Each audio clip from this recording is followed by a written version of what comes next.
Hey, swashbucklers, come on in and listen to me mispronounce Stormfrun for half an hour.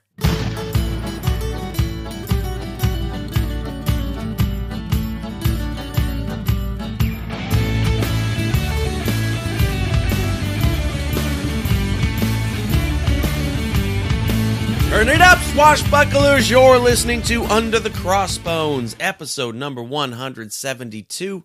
My name is Phil Johnson. I'm your host for the show and the ship's publicist each and every week. Thank you for tuning in. Thanks for telling your friends. Thanks for visiting sponsors, doing all that kind of stuff that you do. And Happy New Year. Here we are. Last week was actual New Year's Day. And thank you for all the great comments and all that kind of good feedback on the Black Pirate episode. It turns out you guys did like it, and that's cool. I am happy that turned out that way. In fact, we will have later on in the show, we'll have some listener updates on the Black Pirate episode, and I'll tell you more about that coming up later. Episode number 172. Fun fact about the number 172. In 1883, Krakatoa erupted, which is down there near Java, Malaysia, that area. Krakatoa erupted, 1883, and from 100 miles away, the decibel level was 172 decibels. That is a crazy amount of sound. There was a barometer at the Batavia Gas Works, which is 100 miles away from Krakatoa, that registered an ensuing spike in pressure of over 2.5 inches of mercury. That converts to 172 decibels of sound pressure. Now, just for some comparison, if you were standing directly next to a jackhammer while it was running, that's 100 decibels. If you happen to be standing next to a jet engine while it's running, that is 150 decibels. If you listen to my girlfriend, she will tell you that my snoring is 180 decibels, but I don't believe her. But anyway, the level of human pain in your ear starts at 130 decibels. So jackhammer, doable, jet engine, way past that point, and Krakatoa at 172 decibels, crazy loud, and that was from 100 miles away. Apparently, they say the sound of it circled the world 4 times, like you would have heard the sound go by your head 4 times.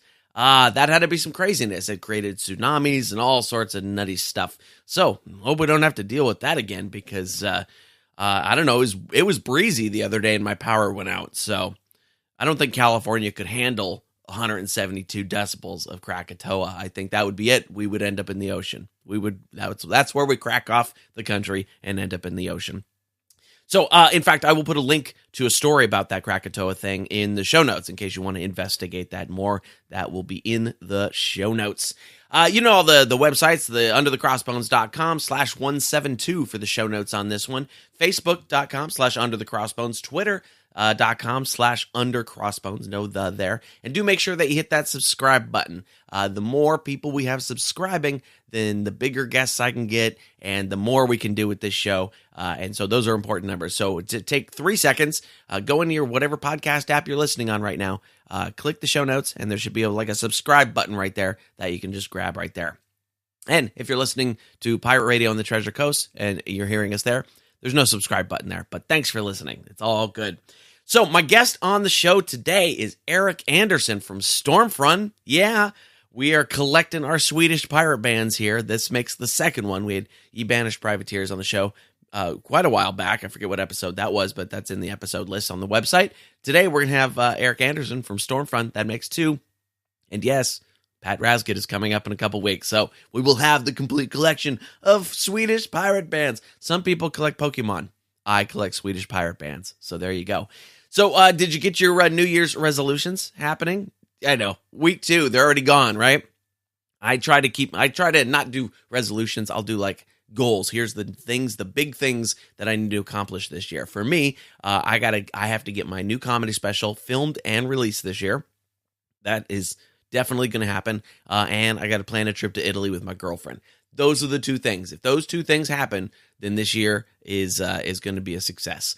There's lots of other sub things under those that need to be done, and other things around it, and that encompasses so many different elements. But those are the 2 things that have to get done this year: new comedy special trip to Italy. Those are going to happen. Yes.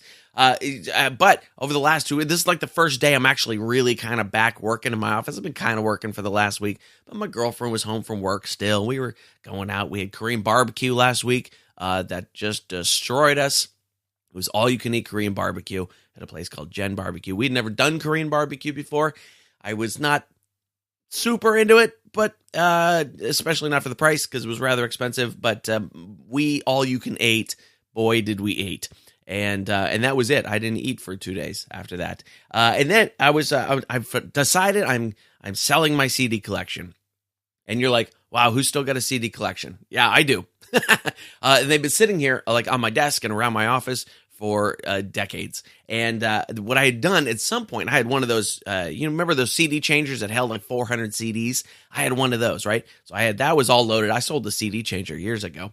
But I had separated somehow all the CDs from their liner notes.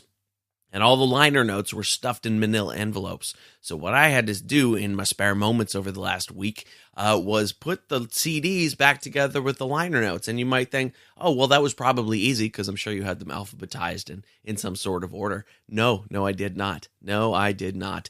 So our living room was a disaster of compact discs for the last week. But now they're all in boxes and put together, and they're going to go up on eBay pretty soon. So if you want a whole load of CDs, just get in touch with me. So, all right, let's get the tour dates out of the way. Back on the road this week, January the 12th. That's a Saturday. I'll be at the Interfog Wine Bar in San Francisco, California. January 15th, I'll be at the Throckmorton Theater in Mill Valley, California. January 17th, I'll be at the Office, Ukiah, California. January 19th, Trek Wine in Novato, California. And then it's out to the Midwest, where there will probably be snow. January 25th, Piggies in La Crosse, Wisconsin. January 26th, Benton Station in Sauk Rapids, Minnesota. January 28th at Spring Street Tavern in Minneapolis, Minnesota. January 31st at the Dairyland Brew Pub in Appleton, Wisconsin. And then February 1st and 2nd, at Dangerfields in Shakopee, Minnesota. And then I will come back where it is warmer. It'll be good. And of course, we're sponsored today by Pirata Clothing. Yeah, they got a brand new website that is a pirate utopia of shirts and hats and clothing, swimwear, and more. It's all steeped in the lore and stories of pirates and treasure. It's perfect for your next Caribbean cruise, or your trip to the Keys, or your trip to somewhere warm, or if you're in a snowy place and you want to feel warmer, put on your pirate bikini. And man, it's just do it in your house where you got central heating. Don't be an idiot. Don't go outside in the snow in your pirate bikini, but in your house, put on your pirate bikini, crank up the heat, and pretend it's the beach. Go for it. They got new gear added weekly. Go check it out at pirataclothing.com.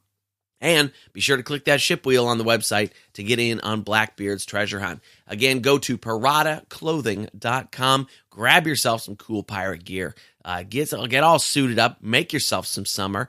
And if you need a custom order for your crew for the festival season, call them up, 1-877-607-LOOT.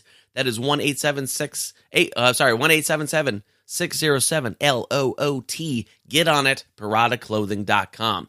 And, of course, you can hit underthecrossbones.com/support if you want to make a donation. Click the Amazon banner and buy yourself the stuff you didn't get for Christmas.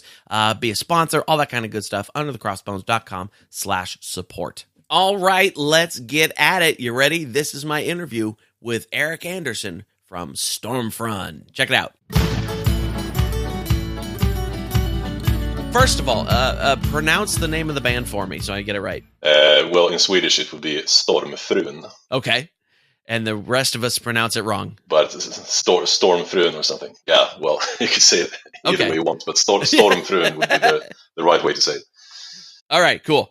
So my girlfriend was trying to teach me Chinese phrases yesterday, and that feels just about the same to me. All right.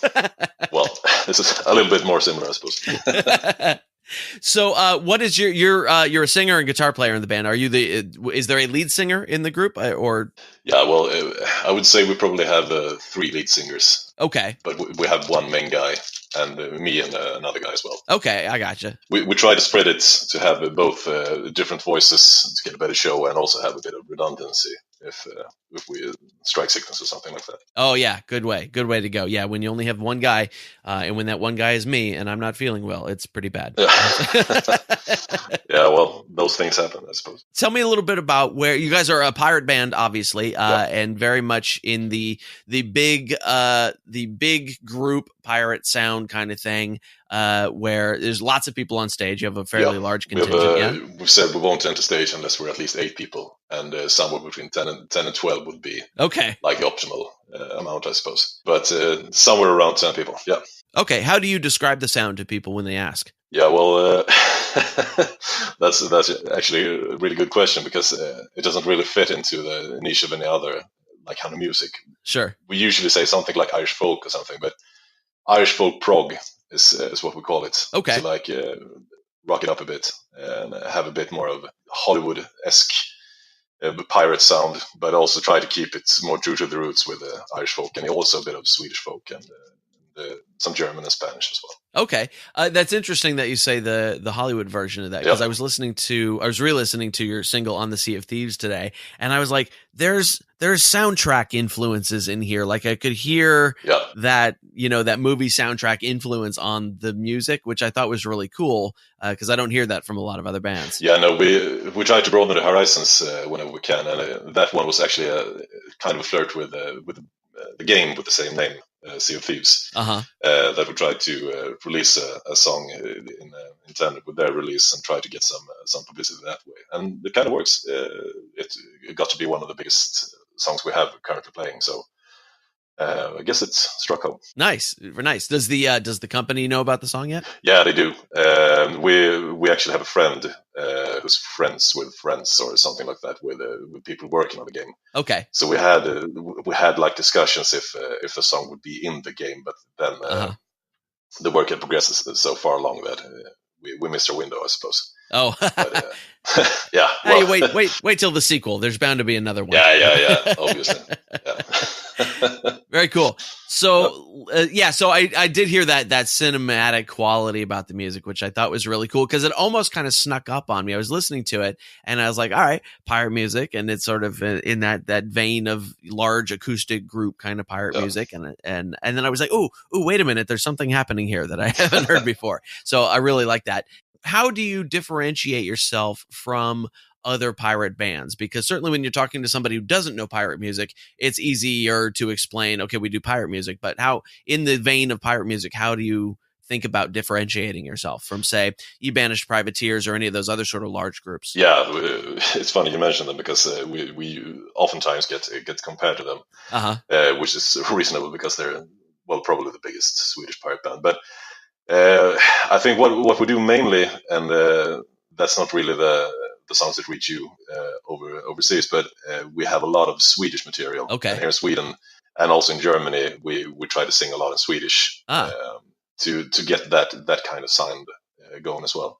Okay. And now we've had since we got into playing Germany, we've tried to like include some English lyrics as well, but like the core of Stormfrun is supposed to be in Swedish. So that's okay.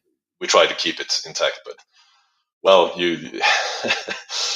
it's kind of hard to sell the music outside if no one knows what you're singing about. So, well, we took a few English lyrics as well to widen the well, losing words here. I gotcha. So I know certainly when I listen to you guys here on Spotify or Google Play or something, your top 5 tracks are all English language tracks. Are you translating the same song from English to Swedish to German, or is it different songs have different languages? Yeah, well, different songs have different languages, although some of our biggest hits originated in Swedish and then we've translated them to English. We have like a few German songs as well, but they they actually like the group of Swedish lyrics as well, so it's easier to work with that over there. But yeah, the last few years now we've worked pretty much only in English to get that the larger audience. Yeah, exactly. And so we still have the Swedish song and keep rehearsing them to keep them fresh, but that's mostly when we play in Sweden. I would expect that it's very difficult to translate a lyric from Swedish to language or Swedish to English or vice versa, because the rhymes and the cadence would completely change, right? The rhyme schemes wouldn't work. Yeah, well, English and Swedish isn't that far apart. Okay. Like it's usually like the same length of the words, and well, you have to. We try to keep the story in the lyrics intact, but well, we take some liberties with translation as well. But we've not struck that many problems doing it. Yeah, well, some of the more intricate details that are in the Swedish lyrics, of course, gets lost in translation. But on the whole picture, I think we get most of it. Huh, that's really cool. I have to hear some of the Swedish language music now, because I don't have any problem listening to music in a language I don't speak. Yeah, definitely. We could send you a few. So yeah, that would be fun. That would be fun. You could just Google Translate and see there you go. how closely it resembles English. Nice. Yeah. So let's go back a little bit. How did the band begin? Who started the band, and how did it come together? Well, actually, we started as a LARP group back in I don't know, like 2000, like the early 2000s, I think. Okay. Going to LARPs and just playing pirates, basically. And then we were a few guys that started playing instruments and just like for fun started writing a few songs and started performing them on those LARPs. And after doing that for a while, we had quite a few songs and started thinking, hey, maybe we could do something with this. And the first thing we actually did was we got booked for like a child show on a Swedish festival. Oh, okay. And we were supposed just to like entertain and play with the kids and also play a few songs during one of the festivities. And that's actually the first place that we met Swedish Privateers. Okay. And we've actually, like, of course, we've heard of them before, but none of us had like met them or really gotten to know the music. But after that, we were like in awe, of course, like a huge pirate band. They had all this all the gear and stuff like that, and cool instruments and stuff. But they really were welcoming. Just like keep boosting our confidence, and they said that on the way down from where they lived, they heard that there was supposed to be another pirate band coming, and they found our music online, and they said that they'd been listening to it all the way down. It's like, this is really good stuff. So we got really hyped from that, and the last day we got to come up on stage with them and play one of our songs, and that I would say would have been the starting point of the band as we know it today. Nice. And then we had a few gigs, played on like small pubs in Stockholm, and after a while we started to get word spreading, and we started to play on like some medieval fairs and stuff like that. Sure, yeah. And well, from there on, it just kept on rolling. And then it goes. How long did it take before you did your first album? I think we did that quite fast, since we had like most of the songs already written and rehearsed. It was like mainly a problem of just finding the right instrumentalists to record it, and then to like find a studio. And the first CD that we made was.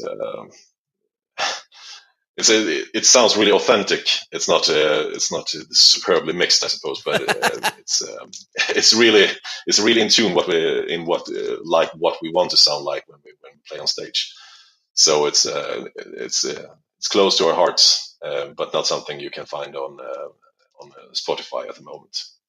But we've had discussions on putting it up there as well, just to like show our roots for people who want to listen to that as well. Tell me about the what is it? The Swedish Pirate Armada. What is that all about? Yeah, the Swedish Pirate Armada was something that we cooked up with the other two big pirate bands in Sweden that I know of, at least, Patrasket and Swedish Pirateers. And we've grown to be quite good friends with both of those bands. And an idea started that, well, what if you just like band all the bands together for a really big show with all three bands playing to like mix the fans of all three bands. Is that an annual event then? Yeah, well, we've only done it once, but since we're doing it again this year, I suppose it will be annual. Okay. That's the plan anyways. And as long as the fans keep coming, we'll keep playing. 2 in a row makes it annual. Yeah. Yeah, sure. So why? Because you guys in Sweden, you guys do good pirate music. However, there's not a ton of at least sort of the traditional golden agey piratey stories coming out of Sweden. So what is it about the pirate thing that is attractive to you guys? Yeah, well, there are a few pirate stories from Sweden. Well, not with like glamorous salty seas from like Jamaica and stuff, but right. Actually, one of the people you've been in contact with, Lisa, that is our informal captain, actually made like a master thesis on pirates. For her studies. Nice. And well, I don't know really where it came from. Since we started just LARPing it, we grew fond of the music and like the gear and stuff, and that a big part of playing is just like we make our own clothes and to get the right feeling on stage. Okay, all right. But I don't know, something with drinking rum and screaming our lungs out while we play is probably like a big part of it. I can see the appeal. Yes. Yeah. That's great. So I do. I think it's. I just thought that was interesting. Do you have the pirate festival scene there, or is it more like medieval fairs, Renaissance things, that type of deal? Medieval and Renaissance is the big ones in Sweden. There have been a few tries to get like a huge pirate festival going. They've not been as big as the medieval ones, but since there are more and more bands playing, and I think the fans want to like have more opportunities to do the pirate thing. I think it might be something that's on the rise in Sweden, but as of right now, well, just pirate festival just for pirates is something that's kind of hard to find. Although I think there's a few just in the startup phase. Okay, yeah. Well, if you take that Swedish Pirate Armada and add a few booths selling things, you'll have a good start on one. Yeah, absolutely. And that's also one of the plans, is like to get the interest growing and show to get event planners to see that there is a market for pirate festivals, and hopefully for them to arrange something that we can latch on to later on. Nice. So your last full album was 2016, I think, Pirates for the Rum? Yeah. Are you working on anything new? Is there plans for a next one, or are you still touring this one? Yeah, well, we have a lot of new songs that's not online yet. We haven't found the time to record yet, but I think we have another album ready. We just need to find the time to go in the studio and wreck it down. Okay, yeah. No, I get that. Yeah. It's a lot of work, but we scheduled time to do it this winter, so I won't promise anything, but hopefully you'll hear more from us, not just singles, but a whole album in the coming year at least. Nice. Yeah. That's fantastic. I have my studio is in my home, and I still can't find time to record my new stuff, so I understand. I know that feeling. It's like it's 10 feet away. I know I can get there. That's great. So where's the best place online for people to keep up with what you guys are doing? Well, I'd say Facebook, actually. Okay. And we have our homepage as well, stormfrun.se, where we post things. But I think where most of the fans are most active, and where we are most active, is probably Facebook, since it's an easy way to reach everyone quickly. And also on Instagram, I suppose, if you just want to see what we're doing and sure, keeping up with the band members. But yeah, fantastic. Yeah, cool. Good. I will make sure that those are linked up in the show notes and links to all your stuff. And I hope we can turn some new people onto your stuff, because I'm really enjoying it myself. Fingers crossed. All right, man. Thanks so much. I appreciate you coming on. Yeah, cool. Thanks for having me. And there it is, friends. That is my interview with Erik Andersson from Stormfrun. Cool dude, great band. We're going to hear a song from them in a second. If you want to find out more about them, go to stormfrun.se. Storm, like storm, F-R-U-N, stormfrun.se. If you want to find them on Facebook, go to facebook.com/stormfrun. Or if you just Google Stormfrun, so many things will come up. You can't miss it, because Google knows all. All right, let's get into a song here. We're going to hear a song called Dividing the Plunder from Stormfrun's album, Pirate for the Rum. We are dividing our plunder, everyone will get their share. When you sail across the sea, there's treasure everywhere.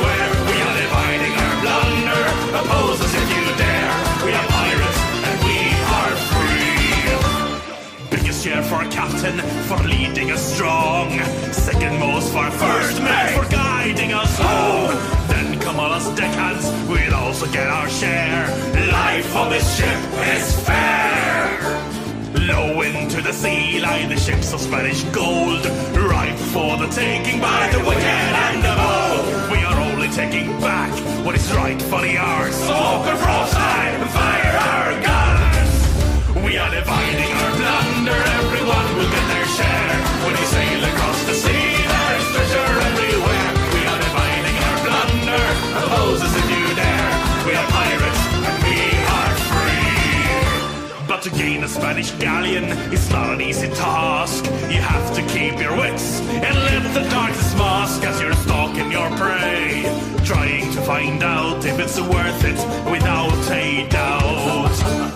Then we come in close, hoisting Spanish colors high, masquerading to be eyes. Then we let the cannons fly, showing our true colors. Warning shots are made, surrender now, or with life you will pay. We are dividing our plunder, everyone will get their share. When you sail across the sea, there is treasure everywhere. We are dividing our plunder, oppose us if you dare. We are pirates and we are free.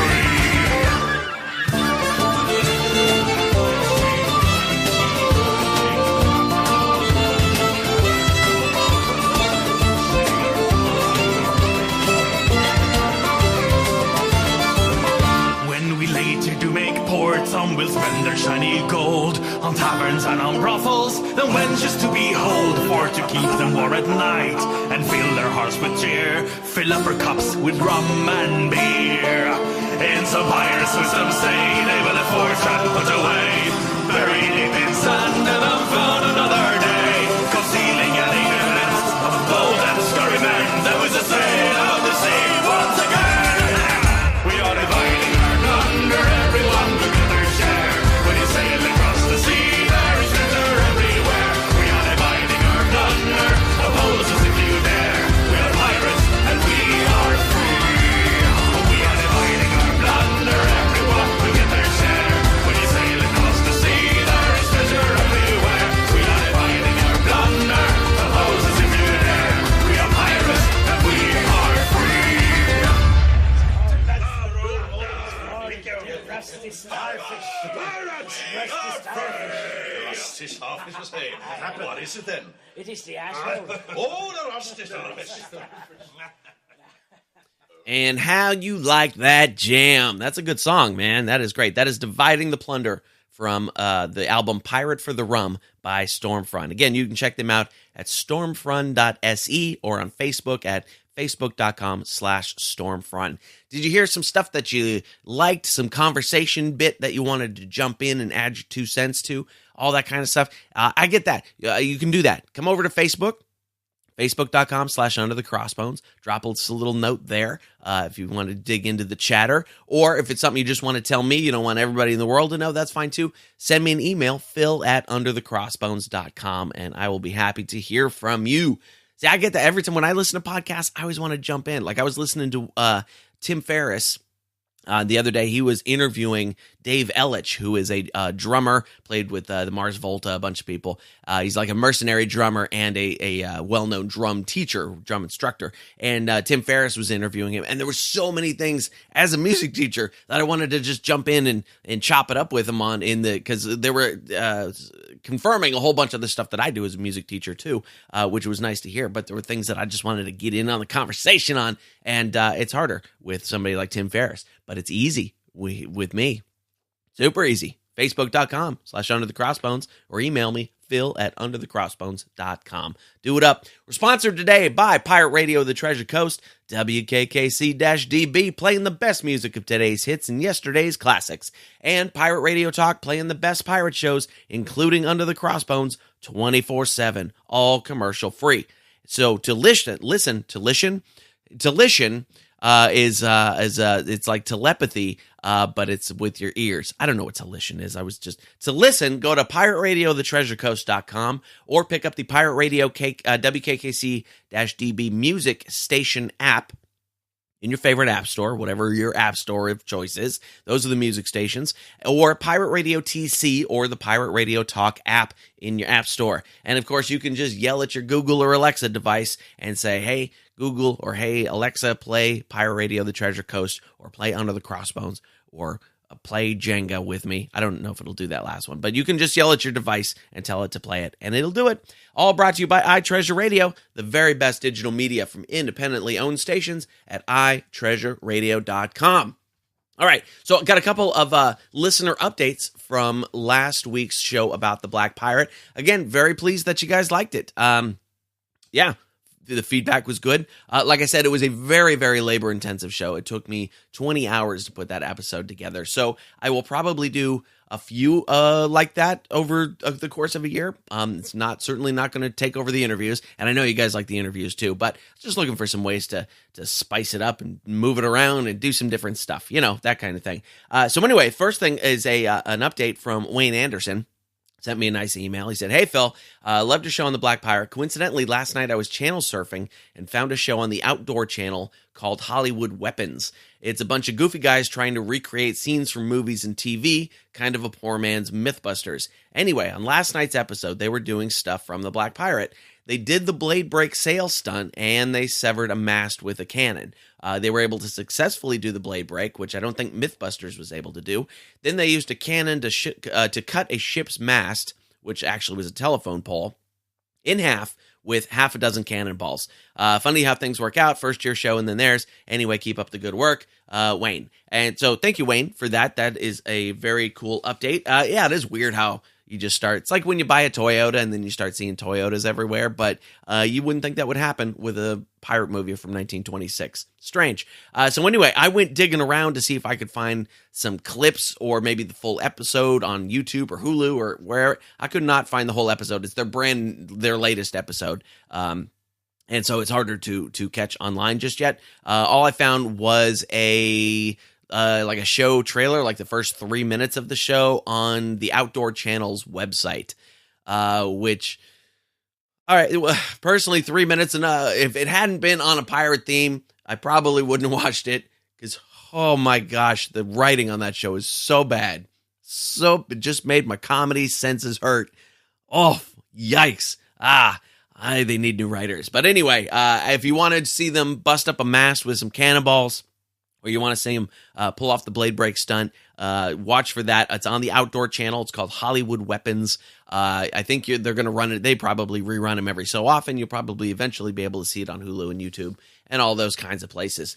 So also, we got some suggestions for future movies to dig into when we're doing a digging into a movie type episode, and some great suggestions. Captain Blood, with starring Errol Flynn. That's a fantastic movie. The Black Swan and Against All Flags, neither of which I've seen, so that'll be fun to check those out. Swashbuckler, Rob Zur and John Swallow both suggested Swashbuckler, which I have seen, but not in a long time. Don't remember that much about it. The Spanish Main, which sounds like a pirate movie. And then James Golden had a couple good ones. He said Treasure Island, but do a compare and contrast of different versions of Treasure Island, which would be cool. I think, though, we might save that one for when James Hart's new screenplay of Treasure Island is going to be coming out. Because if we go back to, I think it was episode 114 or something like that, James Hart was on there. He was telling us about he's writing a new screenplay for a new version of Treasure Island. So that might be, we'll wait till that one comes out. We'll do Treasure Island then. And then James also had The Buccaneers, which is a show I've never heard of, from 1958, a series of some sort that I'm going to go dig up and dig into. So lots of good suggestions there. Thank you guys very much. We might shoot for 2 or 3 maybe episodes like that a year. I'll just work on them when I'm on the road traveling, doing gigs like I did before, and we'll have some fun with it, all right? And that's our show for today, friends. Thank you once again for tuning in. I absolutely always appreciate it. Again, you can get all the show notes for this episode at underthecrossbones.com/172. If you want to find out more about Stormfrun, go to their website, stormfrun.se, or check them out on Facebook, facebook.com/Stormfrun. Lots of cool episodes coming up. Next week, we head to South Africa to talk more about some modern piracy issues with Liddell Joubert from Stable Seas. They're an advisory group for the maritime industry, and we get into some really interesting stuff there. The week after that, we trek up onto the UK and we talk to Dave Everett from Red Rum, the band themselves, Red Rum. Very cool stuff, and you're going to enjoy that talk. And then the week after that, we will come on back to the USA, and we will talk to Ray Arnell from Pirate Guitar Effects out of New Orleans. So get your Guitar Geek hat on for that one. Even if you are not a guitar geek, you're going to enjoy that episode. There's lots of non-guitar stuff in there, too. About New Orleans, growing up there, and that kind of thing. So it's going to be good. And of course, if you want to find out anything that I'm doing as far as comedy and music, go to philjohnssoncomedy.com. There you can find links to all of my many, many, many releases, tour dates, all that kind of good stuff. philjohnssoncomedy.com. And that's our show for today. So thanks again, and I'll see you next week.